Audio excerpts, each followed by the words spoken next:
mahirap daw mag-invest sa mga properties like yung mga bahay na to, no? Sabi ko, bakit? So, sabi nila, kasi pagka bumili ka ng property tapos bigla ka nagipit, mahirap daw i-liquidate. Yun pala yung reason nila. So, ibig sabihin, hindi pa nga sila financial literate. Mga investor kasi merong dalawang rules yan pagdating sa pera, sa investing.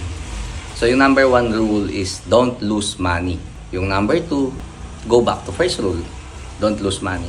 Kasi may kasabihan nga yung mga Pilipino, ang taong gipit sa Bombay kumakapit. Pag nagipit ka, magbebenta ka base sa emosyon. Magbebenta ka dahil kailangan. Pag ibebenta mo yung property mo, ang mura, mabenta lang. So yun yung reason why don't lose money. So kung mag-i-invest ka, kailangan nakahanda ka din sa emergency. So, yung mga malalaking investor, ang pinoproteksyonan yan, hindi na yung tig to 25,000 na emergency. Hindi na yung tig 100 emergency.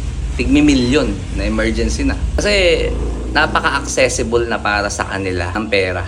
So isang tawag lang yan sa bangko, darating yung pera. So ganyan yung mga investor. So kung mag-invest ka sa real estate o sa kahit ng anong investment, hindi pwedeng naka-all-in ka unless otherwise nagsisimula ka. Kasi kapag nagsisimula ka, wala kang magagawa kundi mag-all-in eh. Kasi yun lang yung kaya mong gawin para makapagsimula. And kapag lumalaki na yung investment mo, actually nagiging smooth sailing na. Kasi yung mga pera mo, naaatado mo na, nadi-divide mo na.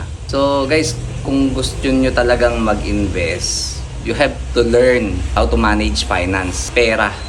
So kung hindi ka pa financial literate, you have to invest on yourself. Magbasa-basa ka, kumuha ka ng coach.